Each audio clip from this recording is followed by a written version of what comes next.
जय सुमेंद्र।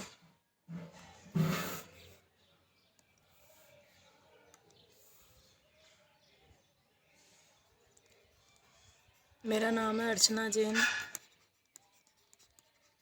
और मैं आप सभी का स्वागत करती हूँ आपके अपने ऐप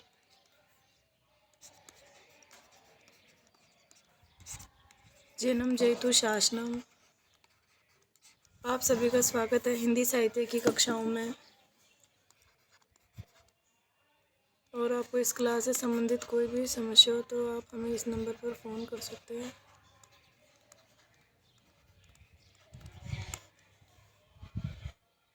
नाइन 9413324501।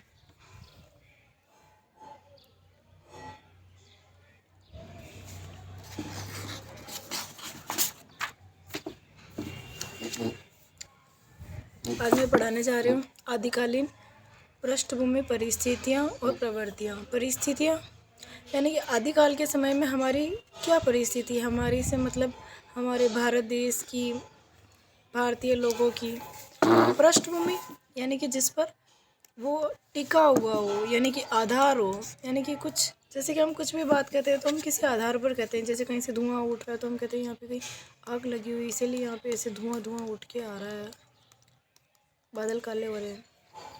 परिस्थिति यानी कि उस समय की जो स्थिति रही थी, मजबूरी या फिर कुछ भी कह लो। प्रवृत्तियाँ यानी कि विशेषता होता है कि आदिकाल की क्या विशेषता जिससे हम पहचान सकते हैं कि ये आदिकाल ही है, ऐसे कहते हैं प्रवृत्तियाँ। और आदिकाल का समय है 1050 विक्रम संवत, ये विक्रम संवत है, से 1375 विक्रम संवत तक। संवत यानी विक्रम संवत, सन यानी ईस्वी सन।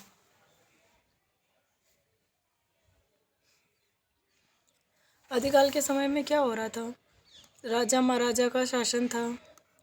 फिर उसी समय में वो आ गए थे दूसरे मुग़ल लोग, मुस्लिम लोग। उस समय में जो बहुत ज़्यादा मुस्लिम राजाओं का आक्रमण हो रहा था। आदिकाल के समय में सम्राट हर्षवर्धन राजा था।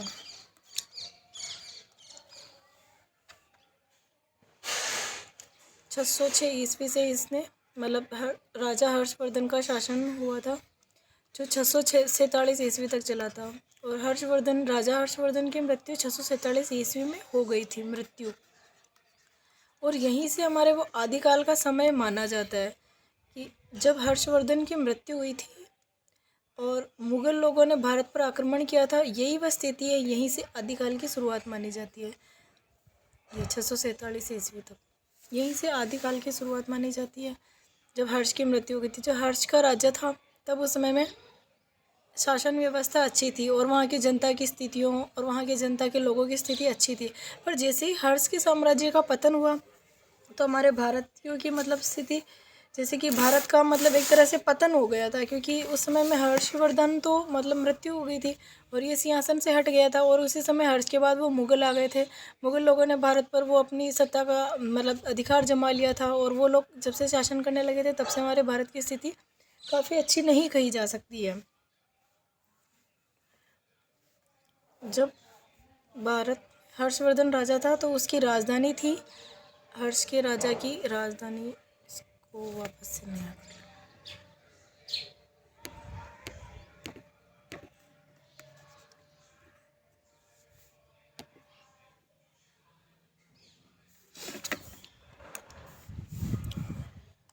जो राजा हर्ष था दिल्ली का शासक था, तो वहाँ की राजधानी दो थी। राजधानी पहली राजधानी थी कन्नौज, ये हर्ष के राजधानी थी कन्नौज।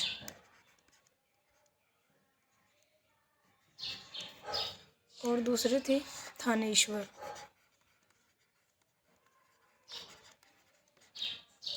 ये द्वितीय राजधानी थी, ये प्रथम थी।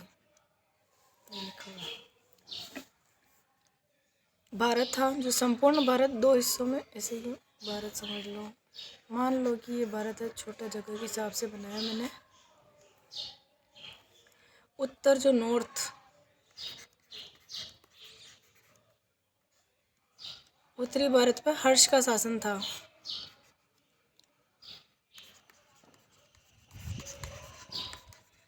उत्तरी भारत में राजा हर्षवर्धन का शासन था। और जो द्वितीय दक्षिण था, दक्षिणी भारत,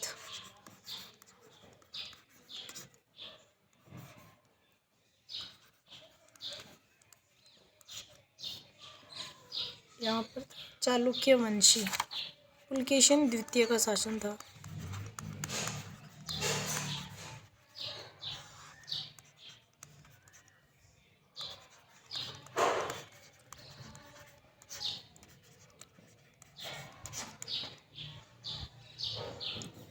दोनों में युद्ध हो रहा था।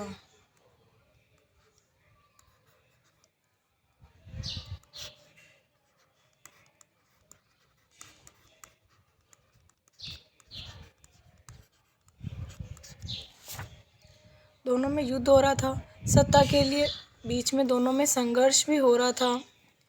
ये सत्ता पाना चाहते थे, ये चाहते थे कि हमको मिल जाए, ऐसे दोनों के बीच में सत्ता को लेकर के संघर्ष हो रहा था। दोनों युद्ध कर रहे थे। फिर बाद में क्या हुआ, युद्ध के बीच में दोनों के बीच में वो हर्षवर्धन की मृत्यु हो गई थी। फिर वो जो भारत की जो संपूर्ण सत्ता थी, वो ये जो भारत था पूरा, मतलब हाँ पूर्व पश्चिम उत्तर, ये 3 भागों में बट गया था। पहला पाल वंश, राष्ट्रकूट वंश और प्रतिहार वंश। पाल ये था बंगाल में, दूसरा था राष्ट्रकूट वंश,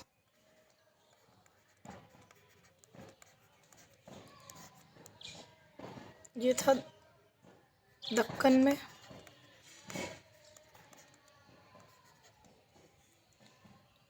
और तीसरा था प्रतिहार।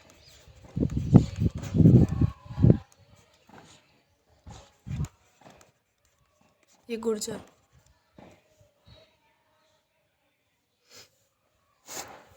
हर्ष की मृत्यु के बाद सत्ता 3 भागों में बट गई। फिर भारत छोटे छोटे रजवाड़ों में बट गया। फिर 1947 में इसका सरदार ने एकीकरण करवाया था। ये छोटे छोटे रजवाड़े, आदिकाल के समय में क्या परिस्थितियाँ थी, ये जो छोटे छोटे रजवाड़े थे, ये यूँ पूरे भारत देश को एक नहीं मानते थे। ये यूँ नहीं समझते थे कि ये जो है ये रजवाड़ा ये भी देश तो एक ही है, ऐसा नहीं समझते थे। और वो जो मुग़ल और जो बाहरी लोग आते थे, अंग्रेज आक्रमणकारी, विदेशी आक्रमणकारी, कोई भी, तो ये सीधा इन पर, जैसे कि इस पर आक्रमण हो रहा है ना, तो ये एक देश ही पूरा ध्यान देगा कि हाँ हम पे आक्रमण हो रहा है, हमको विदेशी, ऐसा नहीं कि इस पर आक्रमण हो रहा है तो ये सब भी मिलके आक्रमण करे, ऐसा नहीं होता था। बस इस पे आक्रमण हो रहा है तो ये अलर्ट होगा, इस पे आक्रमण हो रहा है तो ये अलर्ट होगा, ऐसा नहीं कि सब कुछ ना यूँ मिल के करे। बस इस पर हमला किया कि मतलब विदेशियों ने, मुग़लों ने, तो इस पे केवल ये अकेला ही विदेशियों मतलब विदेशी शक्ति से सामना करता था, तो ये कर नहीं पाता था, तो ये हार जाता था, तो ये इसका गुलाम हो जाता।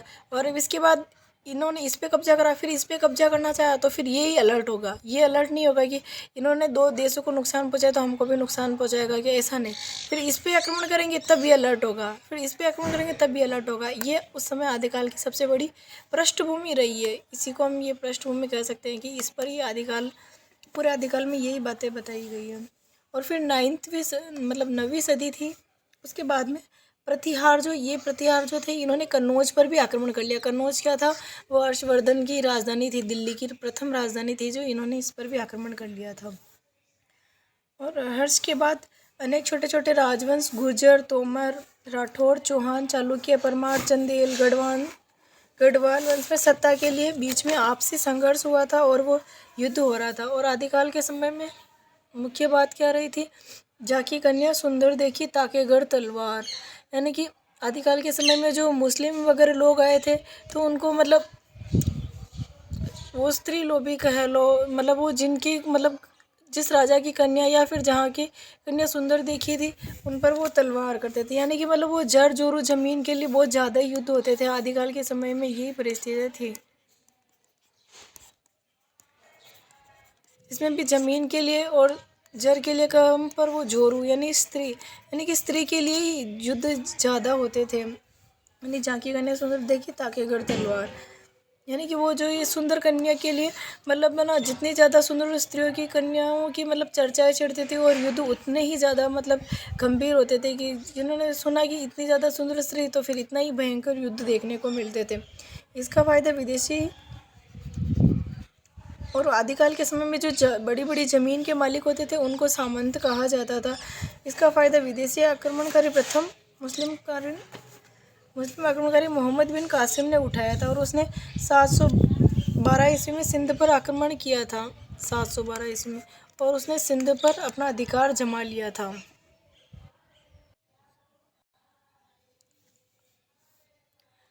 हिंदी साहित्य के प्रथम सोपान का इतिहास। भारतीय साहित्य का उद्भव ऋग्वेद से माना जाता है। ऋग्वेद से आर्यों की स्वर्णिम कल्पनाओं एवं अदम्य चेतनाओं का वर्णन मिलता है। हिंदी साहित्य सृजन की हिंदी भाषा में निश्चित विक्रम संवत की 10वीं शताब्दी से दिखाई देती है। यानी कि छठी से शुरू हो रहा था वो हर्ष के साम्राज्य के पतन 647 के बाद 10वीं सदी में ज़्यादा उभर कर देखने को मिलता है तथा पंडित राहुल सांकृत्यायन द्वारा हिंदी का प्रथम कवि व काव्य स्वयंभू हिंदी का प्रथम कवि और काव्य स्वयंभू तथा उनके ग्रंथ ओमचर्यु को स्वीकार किया गया और वहीं डॉक्टर काशी प्रसाद जायसवाल ने सिद्ध सरहपा को हिंदी का प्रथम कवि माना है और हिंदी साहित्य पर सबसे पहले बौद्ध दर्शन का प्रभाव पड़ा ऐसा माना जाता है।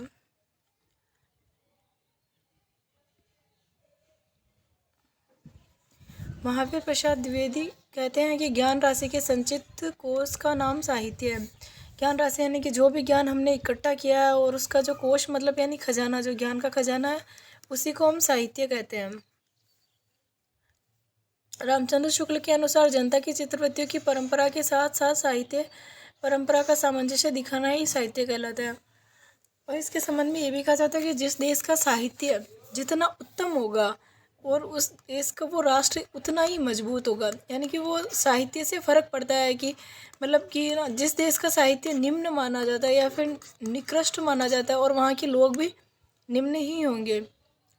जैसे कि पुराने समय में हमारे वेद थे तो वे कितने मतलब मजबूत थे कि वो कितने अच्छे थे, उनमें कितनी अच्छी बातें थी, कितने अच्छे संस्कार थे। तो वो उस समय का मतलब वैदिक युग जो उसको स्वर्ण युग माना जाता है, अच्छा युग माना जाता है। और आज का जो हमारा साहित्य है वो कितना कमज़ोर पड़ चुका है। तो इसीलिए मतलब जो साहित्य मजबूत होगा तो वो राष्ट्र की आर्थिक स्थिति भी अच्छी होगी, मतलब वहाँ के लोग भी अच्छे होंगे, परिस्थितियाँ भी अच्छी होंगी। और किसी का साहित्य का अगर यदि पतन हो जाए तो फिर मनुष्य का पतन होना तो स्वाभाविक ही है, तो मनुष्य का पतन भी हो जाएगा। इसीलिए आज के समय में बहुत रोक भी लगती है कि जैसे कि ये फिल्म अच्छी नहीं है, मूवी अच्छी नहीं है, तो फिर उसमें रोक लगाई जाती है कि नहीं इससे हमारे समाज का पतन वगैरह होगा, तो ये अच्छी नहीं मानी गई, तो इस पे बैन भी लगाया जाता है। आदिकालीन पृष्ठभूमि एवं विविध परिस्थितियाँ। पहला है राजनीतिक परिस्थितियाँ, यानी कि आदिकालीन पृष्ठभूमि में क्या क्या निर्भर रहता है। राजनीतिक परिस्थितियाँ, धार्मिक परिस्थितियाँ, सामाजिक पृष्ठभूमि, साहित्यिक ये और सांस्कृतिक परिस्थितियाँ, ये 5 महत्वपूर्ण हैं।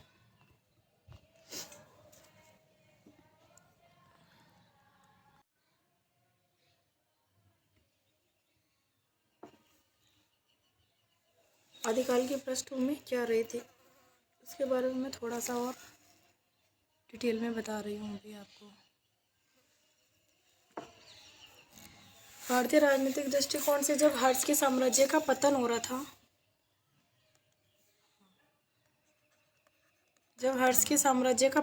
था, यानी कि हर्ष का शासन अब खत्म हो रहा था। हर्ष से पहले का साम्राज्य अच्छा था, वैदिक युग चल रहा था, पर उसके बाद में वो वेद वगैरह इनको जला दिया था। जो हिंदुओं की वो पाठशाला वगैरह थी, मतलब जहाँ पर गुरुकुल वगैरह थे, उनका पतन हो गया था। फिर हर्ष की मृत्यु के बाद आदिकालीन परिस्थितियाँ निर्मित हुई। जब जैसे ही हर्ष की मृत्यु हुई थी वैसे ही आदिकालीन परिस्थितियों का जन्म हुआ था। आदिकालीन परिस्थितियाँ, और सबसे पहले इराक के एक शासक थे हज्जाज। इसका एक सेनापति था मोहम्मद बिन कासिम।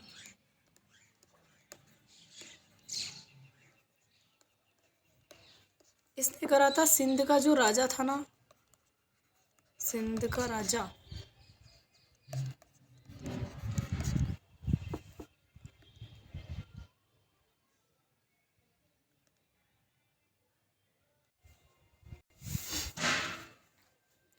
जैसे जैसे हर्ष के साम्राज्य का पतन हुआ था वैसे वैसे आदिकालीन परिस्थितियों का जन्म हुआ था। हाँ, जो एक इराक का एक शासक था, इराक, उसका शासक था हज्जाक और इसका सेनापति था मोहम्मद बिन कासिम। तो इसने सिंध का जो राजा था दाहिर, इस पर आक्रमण कर लिया था और जो इसने इसको जीत लिया था, फिर इसमें कैसे काफ़ी मात्रा में धन संपत्ति को लेकर अपने देश को लौट गया था ये मोहम्मद बिन कासिम। ये भी आदिकाल के समय में ही हुआ था। और दूसरी तरफ था मोहम्मद गजनवी। मोहम्मद गजनवी, इसने जो भारत पर आक्रमण किया था और जो सोमनाथ मंदिर को लूटा था इसने, पंजाब, ग्वालियर, कांगड़ा, सोमनाथ, इन्होंने यहाँ पे सोमनाथ मंदिर पर इसने 17 बार आक्रमण करा था और जो भारत से काफ़ी मात्रा से वो धन संपत्ति लेकर के लूट करके अपने देश को चला गया था और इसने इसको भारत को कंगाल कर दिया था। और इसी पृष्ठभूमि पर आदिकाल की परिस्थितियाँ ये निर्भर रहती है।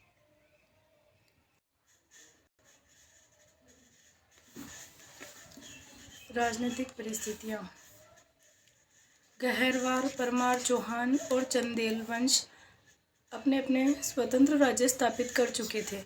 भारत की उत्तरी पश्चिमी सीमा पर विदेशी आक्रांताओं का भय बना हुआ था। 10वीं शताब्दी में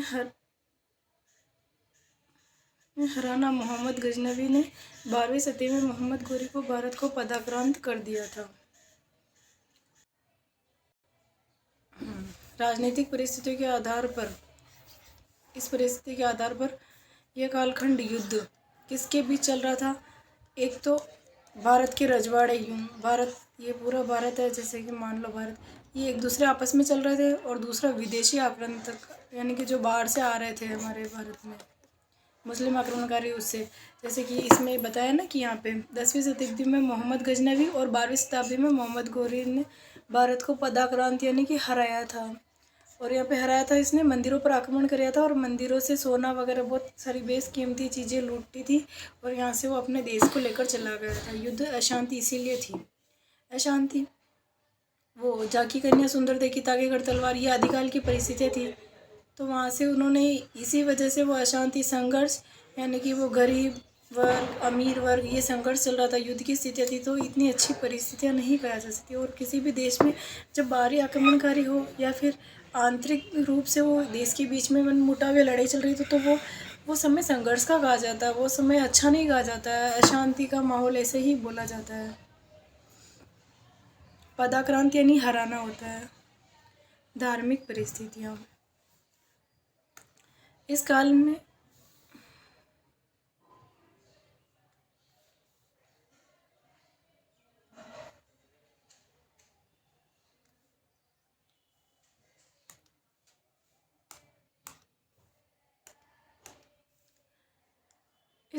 अनेक प्रकार के धार्मिक मत मतांतरों का अस्तित्व था।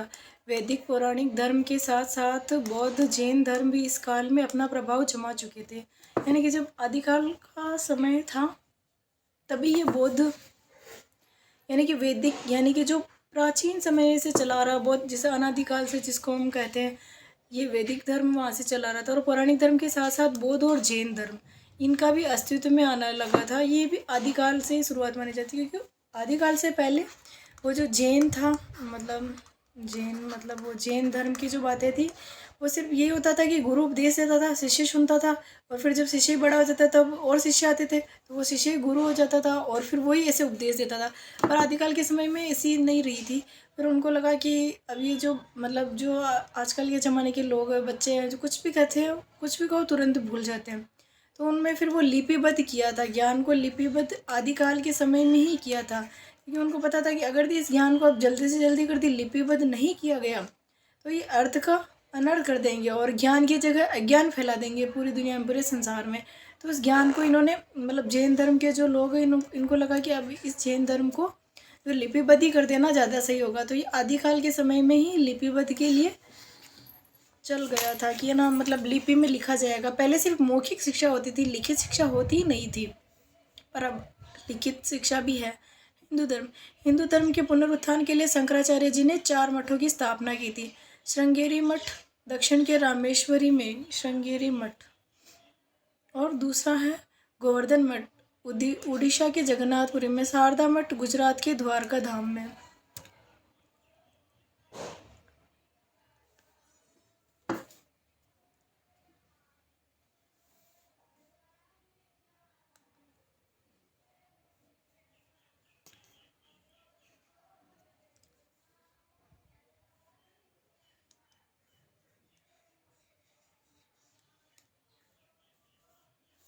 अगला ज्योतिर्मठ उत्तरांचल के बद्रीनाथ में। इन्होंने अद्वैतवाद दर्शन का प्रतिपादन किया था। और ये जो आगे चल कर के 4 मठ ही 4 धाम बने। जैसे कि हिंदू में कहा जाता ना कि जिन्होंने 4 धाम की यात्रा कर ली अंत समय में उनका जीवन सफल माना जाता है, या फिर अच्छा जीवन माना जाता है कि जीवन में एक बार 4 धाम की तो यात्रा करनी ही चाहिए। भारत का नक्शा बना देते हैं।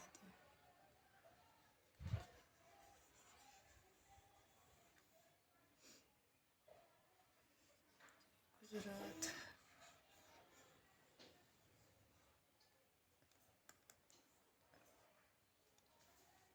श्रृंगेरी मठ दक्षिण के रामेश्वर में। यहाँ दक्षिण आएगा, ये दक्षिण, यहाँ पे श्रृंगेरी मठ था।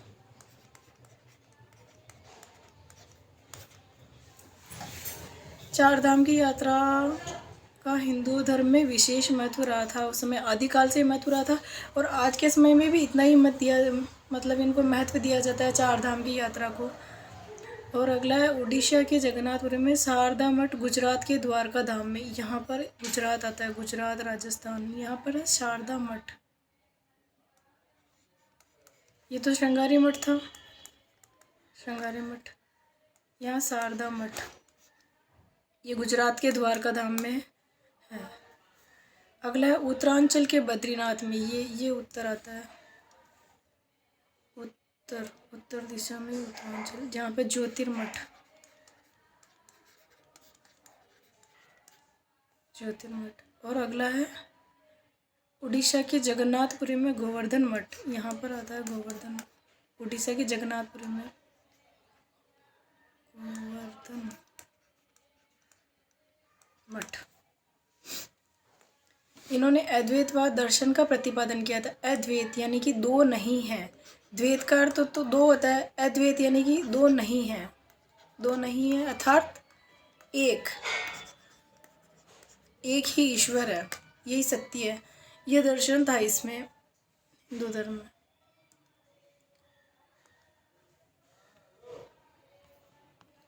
अगला है बौद्ध धर्म। हिंदू धर्म में बौद्ध धर्म आदिकाल के समय में 2 मतलब जैसे कि जैन धर्म जैसे 2 भागों में बटा था, श्वेतांबर दिगंबर, वैसे ही बौद्ध धर्म भी ऐसे 4-5 शाखाओं में, अपने 4-5 शाखाओं में बट गया था। ये वैसे इनमें 5 शाखाएं दी हुई, पर इससे भी ज़्यादा शाखाओं में वो बौद्ध धर्म बट गया था। पहला हीनयान, इसको निम्न माना गया है, इसको इतना महत्व नहीं दिया गया। महायान, इसको ज़्यादा महत्व दिया गया है, इसको श्रेष्ठ माना गया। वज्रयान, सहजयान, मंत्रयान, ये सब भी इनके मतलब वो मंत्रों के माध्यम से करते थे। सहज यानी सहज साधना से हो जाता था, इनको ऐसे माना गया। बौद्ध धर्म शाखा में बट गया। अंधविश्वास, जादू टोना, वाममार्ग की साधना पद्धति का प्रचलन इस समय में हो गया था। अगला है जैन धर्म। जैन धर्म 2 भागों में बट गया था। जैन धर्म के आचार्य थे मानतुंगा आचार्य, ये भक्तंबर के थे। और जैन धर्म में 24 तीर्थंकर थे, इनका भी बड़ा महत्व है। श्वेतांबर और दिगंबर 2 शाखाओं में बट गया था। अत्यंत कठोर संयम एवं कृत साधना के कारण ये भारत में ही लोकप्रिय हो पाया और भारत से बाहर अधिक लोकप्रिय नहीं हो सका, क्योंकि जैन धर्म के जो नियम थे वो बहुत कठोर थे। यानी कि श्रावक श्राविकाओं के भी नियम, साधु संतों के भी बहुत नियम। जैसे कि जैन धर्म में ये भी नियम है कि रात के बाद खाना नहीं खाते,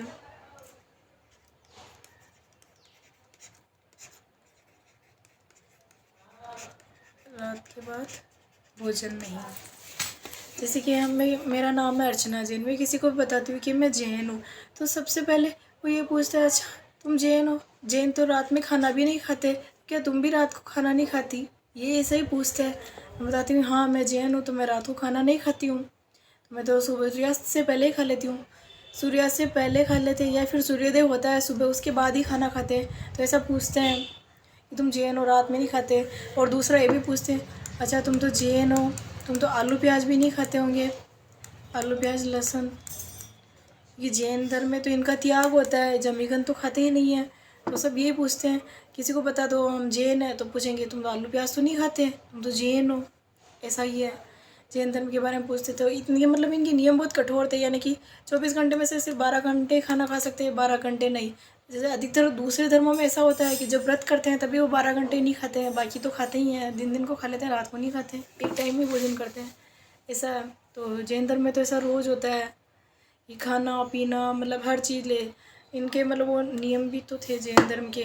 अहिंसा, अपरिग्रह, अचौर्य, ब्रह्मचार्य, ऐसे ऐसे इनके नियम 5 नियम भी हैं। सत्य, अहिंसा, चोरी, और इन जैन धर्म का वो मूल मंत्र अहिंसा परमो धर्म है।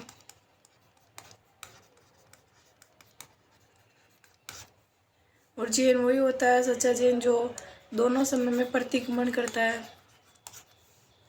इस्लाम धर्म एक नवीन संस्कृति और एक नए भावबोध के साथ प्रविष्ट होकर पैर पसारने लगा। ये विदेशी आक्रमणकारी अपने साथ लाए थे। ये धर्म इस्लाम धर्म ये भारत का नहीं है, सनातन धर्म ये हिंदू ये बाहर से आया है भारत में।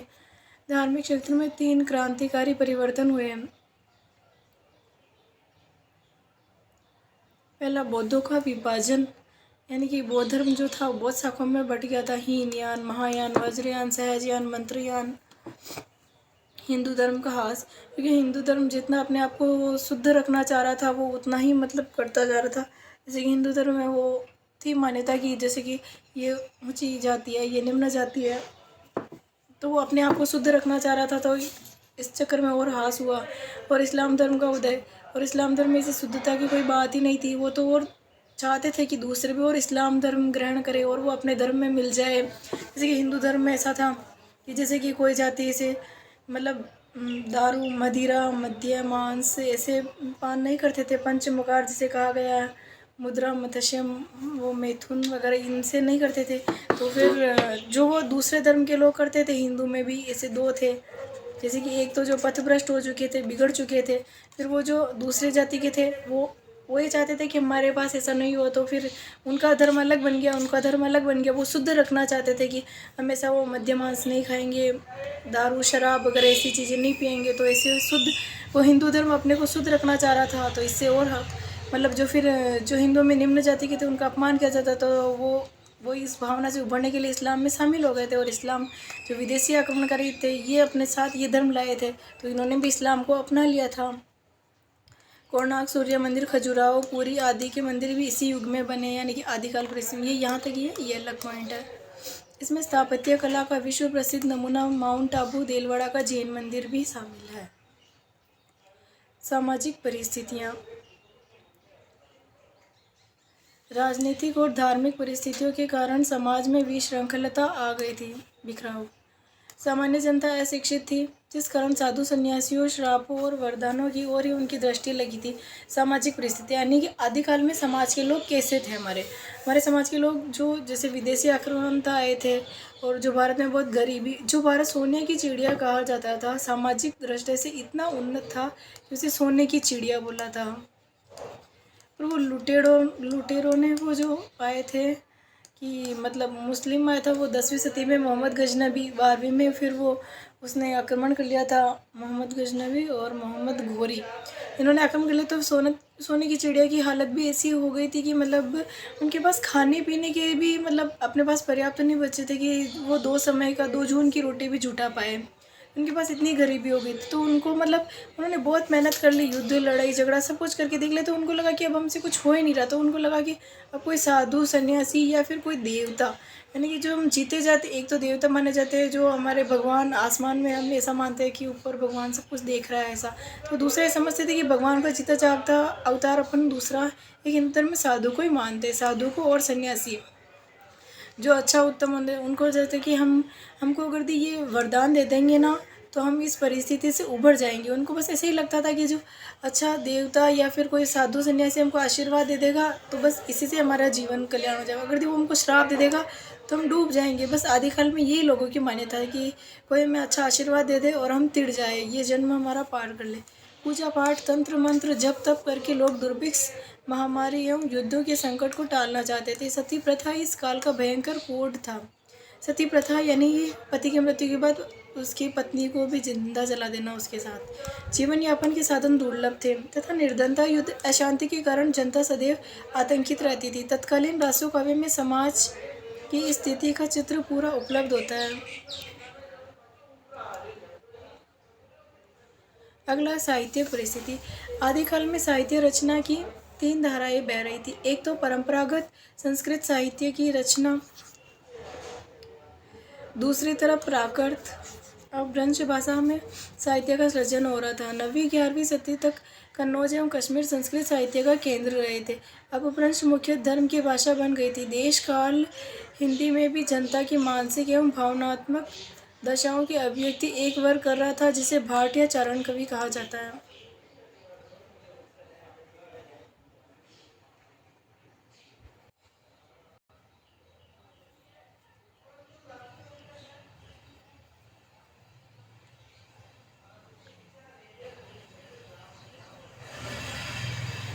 आदिकालीन प्रवृत्तियाँ।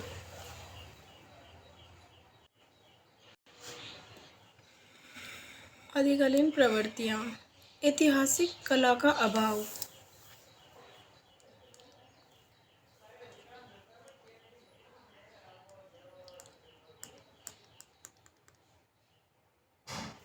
ऐतिहासिक कला का अभाव यानी कि जो इतिहास में मिलता है,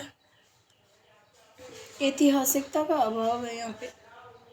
ऐतिहासिक कला नहीं, ऐतिहासिकता यानी कि जो आदिकाल के समय में जो इतिहास से संबंधित, इतिहास यानी इतिहास होता है, इतिहास से संबंधित बातें नहीं मिलती है। इसमें ना कवि राजा की प्रशंसा के लिए कल्पना कर लेता है कि हाँ ऐसा हुआ होगा, या फिर अपने राजा का बड़ा चढ़ाकर ऐसे शौर्यगान या ऐसे वीरगान का वीरगाथाएँ लिखते थे, ऐसे वर्णन ऐसे बड़ा चढ़ाकर लिखते थे, जो जितना होता भी नहीं था उससे भी थोड़ा ऐसे राजाओं को, अपने आश्रयदाता को खुश करने के लिए, ताकि उन्हें अच्छी प्रचुर मात्रा में धन संपत्ति मिल सकती है। इसलिए इसको बड़ा चढ़ाकर बातों को ऐसे कहते थे, उनका वर्णन ऐसा बड़ा चढ़ाकर करते थे। युद्ध वर्णन में सजीवता। जो पुराने समय में लेखक होते थे वो राजा के साथ युद्ध में भी जाया करते थे, और युद्ध में जाते थे तो एक कलम पेपर वगैरह ऐसे लेके जाते थे, और फिर वहाँ पर जो हो रहा था, युद्ध जैसे हो रहा था वो उनको साक्षात अपनी आंखों से देखते थे, और जो युद्ध भूमि में देखा तुरंत नोट कर दिया। जैसे कि ये देखा ऐसा हो रहा है कि युद्ध हो रहा है, तलवारें बहुत ज़ोर से चल रही है, हाथियों की वो रुंड शुंड कट रहे हैं, यानी कि हाथियों की सूंड कट रही है, ये हो रही है, वो हो रही है, तो ऐसा लिखते थे।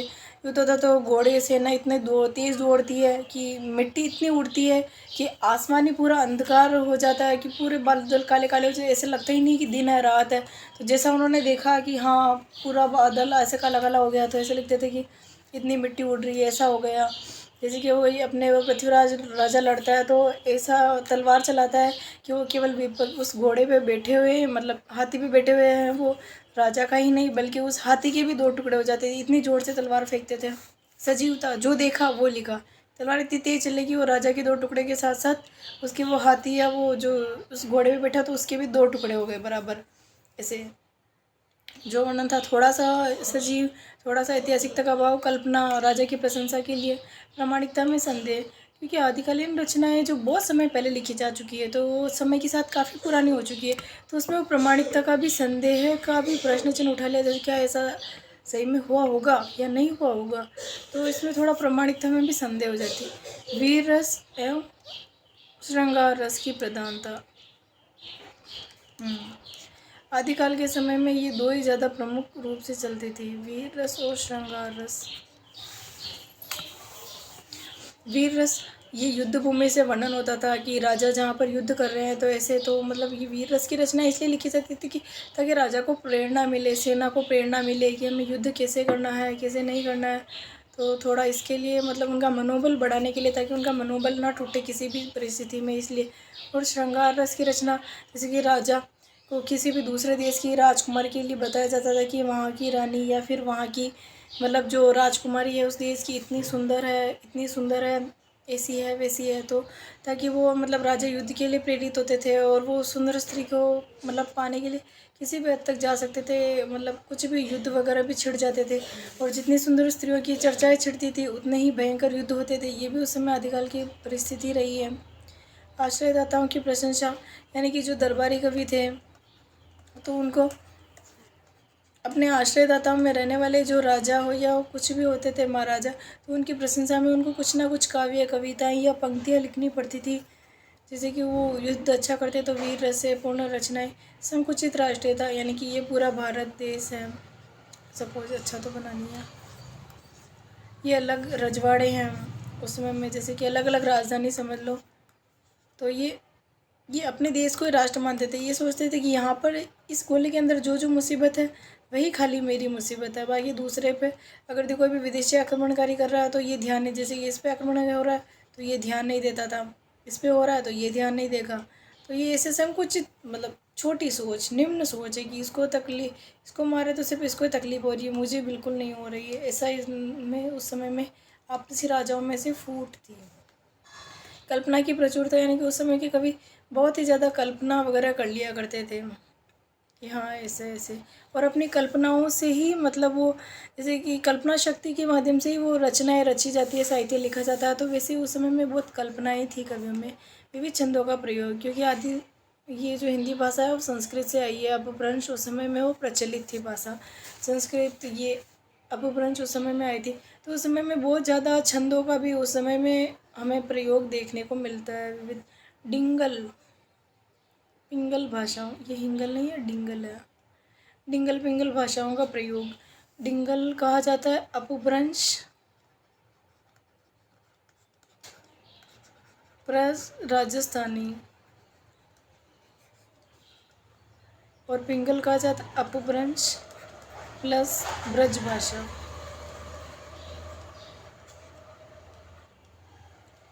अपभ्रंश प्लस ब्रज भाषा को, ये उस समय में प्रचलित भाषाएं थी जो बहुत मुख्य रही है। अलंकारों का स्वाभाविक समावेश, यानी कि अलंकारों को ज़बरदस्ती से उनमें नहीं समाया गया था, वो स्वाभाविक से ही आ जाते। जैसे कोई कवि रचना या रचनाकार लिख रहा है तो वो स्वाभाविक यानी कि नॉर्मली आ जाते हैं छोटे मोटे। जैसे कि अनुप्रास अलंकार तो वो तो सब में प्रधान अलंकार माना ही गया, वो तो आता ही रहा सब में।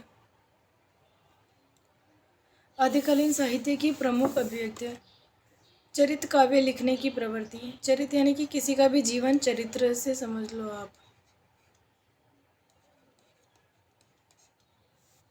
इस काल में ऐतिहासिक व्यक्तियों के आधार पर चरित्र काव्य लिखने की प्रथा प्राप्त होती है, जिसमें राशा ग्रंथ, कीर्तिलथा आदि तदयुगीन कवियों ने अपने आश्रयदाताओं के चरित्र को इस प्रकार वर्णित किया करते थे कि उन्हें भगवत रूप बताकर धार्मिकता का रंग भी समाहित हो जाए, यानी कि अपने आश्रयदाता को एकदम राजा तुल्य मनाया जाता था। राजा को भी भगवान बताया, फिर उनकी इतनी भक्ति भाव भजन वगैरह ऐसा करा, इतना बड़ा चढ़ाकर वर्णन करा था। अगला है लौकिक रस की रचना।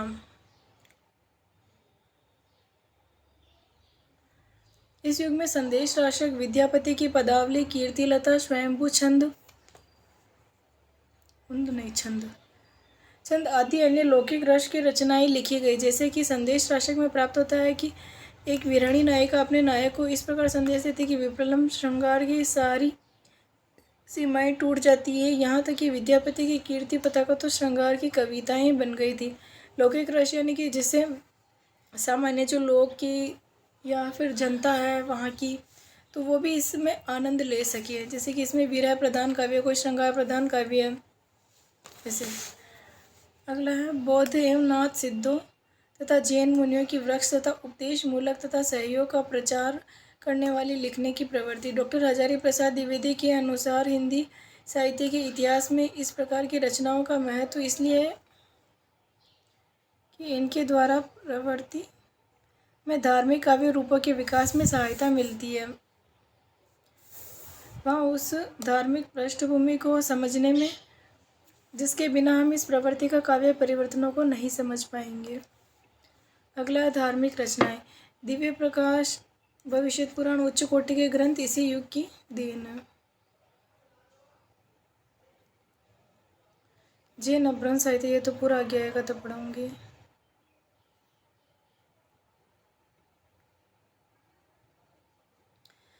उपदेश प्रदान ग्रंथ। अपभ्रंश भाषा के साहित्य में जैनों का योगदान। राहुल जी ने हिंदी काव्य धारा में अपभ्रंश की साहित्य चर्चा करते हुए लिखा, जैनों ने अपभ्रंश साहित्य की रचना एवं उसकी सुरक्षा में सबसे अधिक काम किया और ब्राह्मणों की तरह संस्कृत में अन्य भक्त भी नहीं थे। जैन ने देश भाषा में कथा साहित्य की सृष्टि की।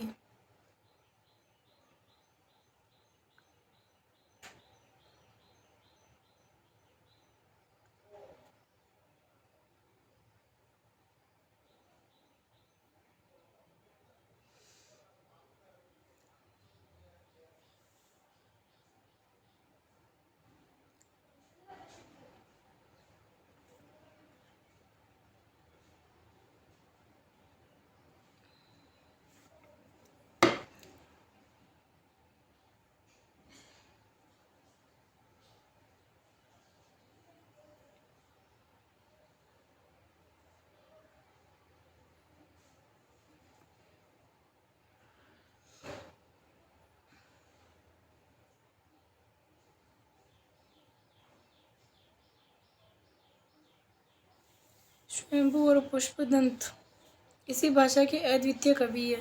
स्वयंभू इसी युग में ही नहीं, हिंदी कविता के 5 युगों सिद्ध सामंत युग यानी कि बहुत अमीर वर्ग जिसे हम सामंत कहते हैं, सूफी पुराण, भक्ति युग, दरबारी युग, नवजागरण युग, जितने युगों की तुलना की दृष्टि से देखा स्वयंभू का योगदान सबसे ऊपर दिखाई देता है। यानी कि जो जैन धर्म का जो कवि था स्वयंभू, इसका योगदान सबसे ज़्यादा मिलता है आदिकाल में। अगला है आदिकालीन चारण काव्य की विशेषताएं। आश्रयदाताओं राजाओं की अतिशयोक्तिपूर्ण प्रशंसा। जैसे कि वो पृथ्वीराज चौहान था, वो शब्दभेदी बाण चलाने में बहुत काफ़ी निपुण था। जैसे चंद्रवरदाई द्वारा पृथ्वीराज की शब्दभेदी बाण चलाने की शक्ति, सेना की संख्या, बल, भूगोल के एक समय की सेना की पृथ्वीराज की सेना इतनी विशाल थी कि उसके सिर्फ एक समय के भोजन, एक टाइम, दोनों टाइम भी नहीं, एक समय के भोजन में 4 मन हींग का लगना। ऐसा इसने बताया कि एक मतलब जैसे कि हम खाना बनाते हैं तो उसमें हींग कितनी थोड़ी सी डालते हैं, जैसे कि तेल में राई, जीरा, हींग कितनी कम डालते हैं, तो उसमें मतलब कि हींग भी इतनी लगती है, 4 मन हींग लगती है एक टाइम के भोजन में। तो सोचो कि आटा कितना लगता होगा, सब्जी कितनी लगती होगी, दूसरी चीज़ें कितनी लगती होगी। ऐसा उन्होंने मतलब अतिशयोक्तिपूर्ण वर्णन करा। तो ऐसा यकीन ही नहीं होता कि क्या इतना संभव था या नहीं था। इसीलिए इनकी प्रामाणिकता के संदेह में भी प्रश्न पूछ लिया जाता है कि ये प्रामाणिक भी है कि नहीं है। युद्धों के सुंदर एवं क्या पता उस समय के लोगों की खुराक ज़्यादा हो, ज़्यादा भोजन करते हो। युद्धों के सुंदर एवं सजीव वर्णन, कर्णपटु पदावली में वीर भावों से भरी हुई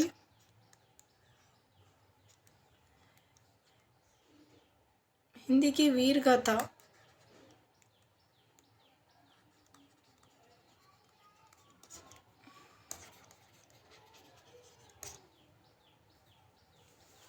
हिंदी की वीर गाथा परंपरा संपूर्ण हिंदी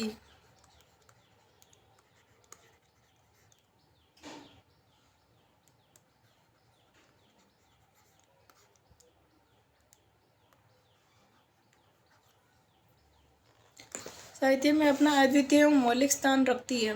दोनों ओर की सेनाओं का भिड़ना, बाणों, तलवार, भालों की कर्कश ध्वनि के बीच योद्धाओं का कटकर गिरना, रासो काव्य परंपरा के कवियों का लोमहर्षक वर्णन शैली का परिचायक है। बज्जिए गोड़ निशान रानम चहु दिशि, सकल सूर सामंत समय बल जंत्र तिशी। बजिए गोड़ निशानम यानी कि चारों ओर बजते हैं। गोड़ निशानम यानी कि रात का अंधेरा जैसे छा जाता है। चौहान यानी पृथ्वीराज चौहान चारों दिशाओं में। सकल सूर सामंत यानी कि सूर्य अपने मतलब कि इस पूरे बल के साथ जैसे पृथ्वी पर जैसे कि दोपहर में होता है तो कितनी रोशनी फैला देता है, वैसे ही पृथ्वीराज चौहान अपनी पूरी सेना के साथ वो लड़ता है। तो ऐसे दिन में भी ऐसा लगता है जैसे कि रात हो गई, जैसे कि पूरे बल के साथ वो अपनी युद्ध भूमि में उतरा है। ये उसकी मतलब कि वर्णन ऐसा प्रामाणिकता का वो अपने राजा की प्रशंसा के लिए लिखा गया है। क्या हेडिंग है? आश्रयदाता राजाओं के अतिशयोक्तिपूर्ण वर्णन। इसमें ये पृथ्वीराज चौहान के लिए पंक्तियाँ लिखी हुई, यहाँ पे जो 2 पंक्तियाँ मैंने ऐड करी है यहाँ पर।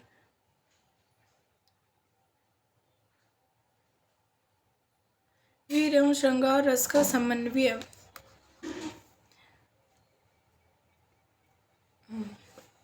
चारण काव्य में वीरत्व का नया स्वर श्रृंगार से पोषित है। उस समय स्त्रियां पारस्परिक वैमनस्य से निर्मित थी, यानी कि वो स्त्रियों भी आपस में एक दूसरे से मतलब कि थोड़ी सी दुश्मनी तनातनी रहती थी थोड़ी, क्योंकि तत्कालीन समय में युद्ध जर और ज़मीन के लिए कम और जोरू के लिए अधिक हुआ करते थे। जोरू यानी स्त्री, यानी कि होते थे जर ज़मीन के लिए भी युद्ध होते थे पर कम होते थे, सबसे ज़्यादा जोरू के लिए। सुंदर स्त्री को सभी राजा पाने की चाहत रखते थे। इस कारण वीर गाथा में रूप सौंदर्य का पत्नी वर्णन करना कवि के लिए एक अभिष्ट था, यानी कि श्रृंगारिकता का वर्णन करना बहुत जरूरी है। इसलिए कभी कभी इन वीर गाथाओं की शोभा बढ़ाने के लिए कवि अपने चरित्र नायक के विवाहों में रोमांच की भी कल्पना कर लिए करते थे। जैसे मनु कला शशिबानम कला 1619 बाल वे शशि था समय अमृत रस पिन्नी जी पिन्नी, यानी कि मानहू यानी मानो उत्प्रेक्षा का अलंकार, मानो मनु जानू आता है जहाँ पर उत्प्रेक्षा अलंकार होता है। मनु कला शशिबानम, शशि यानी चंद्रमा होता है, यानी कि मानो चंद्रमा अपनी 16 कलाओं के साथ पृथ्वी पर उतरा हो, इसका अर्थ ये है। बाल बेस शशि ता समीप अमृतसर पिन्नी, यानी कि वो कवि नायिका मतलब स्त्री की प्रशंसा के लिए ऐसा कह रहा है कि मानो चंद्रमा भी ऐसा लगता है कि जैसे कि चंद्रमा भी अपने बालपन यानी बचपन में नायिका इतनी सुंदर है, अमृत रस से भरी हुई, इतनी शीतल है। यानी कि चंद्रमा नारी की जब भी चांद से तुलना की जाती है तो चंद्रमा की शीतल मतलब प्रभाव से ही इसका लिया जाता है कि चंद्रमा जितना शीतल है उससे भी ज़्यादा शीतल वो नायिका है। जैसे लगता है कि जैसे कि चंद्रमा भी है ना, जो उसका रस पाने के लिए पृथ्वी पर मतलब बचपन में आके चंद्रमा ने भी उस नायिका से शीतलता ग्रहण की, यानी कि वो इतनी शीतल है। ऐसा नहीं लगता कि चांद जैसे होता है कि सूर्य तपता है दिन में, रात को चंद्रमा से में ठंडक मिलती, तो ऐसा तो उसने ऐसे बोला कि ऐसा लगता ही नहीं कि चंद्रमा से में ठंडक मिलती है, वो नायिका इतनी शीतल है स्वभाव से, तो ऐसा लगता है कि चांद भी उसको देखकर ही शीतल हुआ है। यानी कि वो नायिका इतनी स्वभाव से सुंदर शीतल है कि मतलब कि ऐसा लग रहा है कि चांद ने भी उससे शीतलता ग्रहण करी। वो स्त्री जो है या नायिका जो है इतनी मतलब स्वभाव से अच्छी है। बाल बेससी तासमीप अमृत रस पीनी, यानी कि चंद्रमा भी उससे अमृत ग्रहण मतलब पीता है या ग्रहण करता है। इतना ही नहीं, वीर गाथाओं में स्त्रियों का वीर रस को आलम्बन और रस रूप में ग्रहण किया। इसी पंक्ति ऐतिहासिकता की अपेक्षा कल्पना का प्राचुर्य, जहाँ केवल प्रशंसा करना एकमात्र कविता का उद्देश्य रह जाता, वहाँ से इतिहास की ओर दृष्टि हटा ली जाती है। नवोन्मेष शालिनी कविता को एक संकीर्ण क्षेत्र में आबद्ध रखना पड़ता है। इस वीर गाथाओं में कवियों ने चरित्र चित्रण में अतिशयोक्तिपूर्ण वर्णन किया है, जिससे कल्पना का प्राचुर्य एवं ऐतिहासिकता की अवहेलना की गई। जैसे वीर गाथाओं में नवोन्मेष का अभाव, प्रबंधन और मुक्त गीत परंपरा, छंदों की विविधता, रासोरचित काव्य, डिंगल भाषा का सौंदर्य, यानी कि डिंगल भाषा बहुत प्यारी लगती है। इसमें अपभ्रंश प्लस राजस्थानी मिश्रित आती है।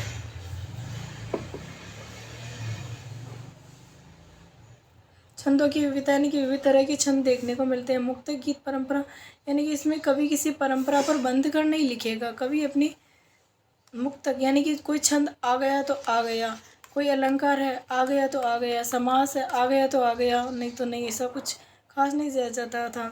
वीर गाथाओं में भावान्वेष यानी कि भावनाओं का अभाव होता था। वीर गाथाओं की रचनाओं में रासोचरित काव्य, रासो यानी कि किसी के भी जीवन चरित्र का पूरा काव्य ऐसे लिख दिया जाता था। बस यहीं के साथ आज की कक्षा समाप्त होती है। आदिकालीन पृष्ठभूमि और परिस्थितियों वाली